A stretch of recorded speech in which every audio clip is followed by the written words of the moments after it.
एक व्यक्ति को रास्ते में यमराज मिल गए। वह व्यक्ति उन्हें पहचान नहीं सका। यमराज ने पीने के लिए व्यक्ति से पानी मांगा। उस व्यक्ति ने बिना कोई प्रश्न किए झट से अपनी थैली से पानी निकाला और उन्हें दे दिया।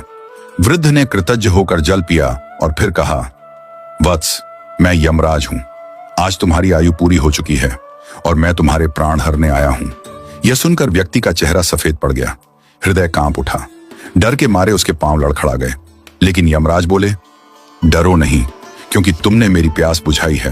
अतः मैं तुम्हें एक विशेष अवसर देना चाहता हूं, तुम्हारी किस्मत बदलने का मौका। उन्होंने एक डायरी उसके हाथ में थमाई और कहा, इस डायरी में जो तुम लिखोगे वही सच हो जाएगा। तुम्हारे पास ठीक 5 मिनट का समय है। जितना चाहे लिख लो, पर ध्यान रहे केवल 5 मिनट। इसके बाद समय समाप्त हो जाएगा और डायरी मेरे पास लौट आएगी।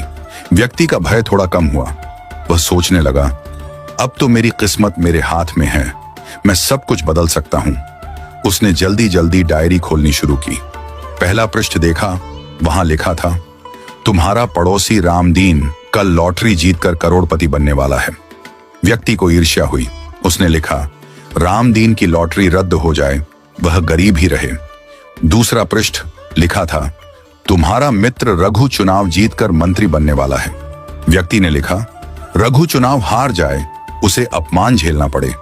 तीसरा पृष्ठ, तुम्हारा छोटा भाई विदेश जाकर बड़ा व्यापारी बनने वाला है। व्यक्ति फिर लिखता है, वह कभी विदेश न जा पाए, नौकरी के लिए भटके। इस प्रकार वह एक एक कर पृष्ठ पलटता रहा और हर पन्ने पर दूसरों की खुशियां मिटाने लगा। उसका मन ईर्ष्या और द्वेष से भर गया था। अंत में उसने डायरी का अंतिम पृष्ठ खोला। यह उसका अपना पृष्ठ था, जहां लिखा था, अब तुम अपने जीवन का भविष्य तय कर सकते हो। वह मुस्कुराया, पेन उठाया, लेकिन तभी एक ठंडी सी आवाज आई, वत्स, तुम्हारा 5 मिनट का समय समाप्त हो चुका है। यमराज ने धीरे से डायरी उसके हाथ से ले ली और कहा, तुमने अपने जीवन का सबसे कीमती समय दूसरों का बुरा सोचने में बर्बाद कर दिया। न स्वयं के लिए कुछ लिखा, न अपने जीवन को सुधारने की कोशिश की। यह अवसर तुम्हें ईश्वर ने दिया था, पर तुमने अपनी दुर्बुद्धि से उसे खो दिया। अब पछताने से कुछ नहीं होगा। व्यक्ति फूट फूट कर रोने लगा।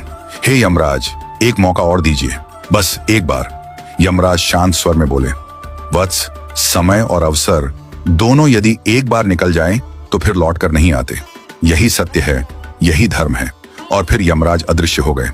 समय अनमोल है, इसे सोच समझकर उपयोग करो। ईर्ष्या और द्वेष जीवन को नष्ट कर देते हैं। यदि ईश्वर तुम्हें कोई शक्ति या अवसर देता है, तो उसका उपयोग अपने और दूसरों के कल्याण के लिए करो। दूसरों का बुरा चाहने से तुम्हारा भला नहीं होता। जो व्यक्ति अपने भाग्य को सुधारने की जगह दूसरों को गिराने में समय लगाता है, वह अंत में अपने हाथों अपनी ही हार लिख देता है। सच्चा मनुष्य वह है जो अवसर मिलते ही प्रकाश की ओर बढ़े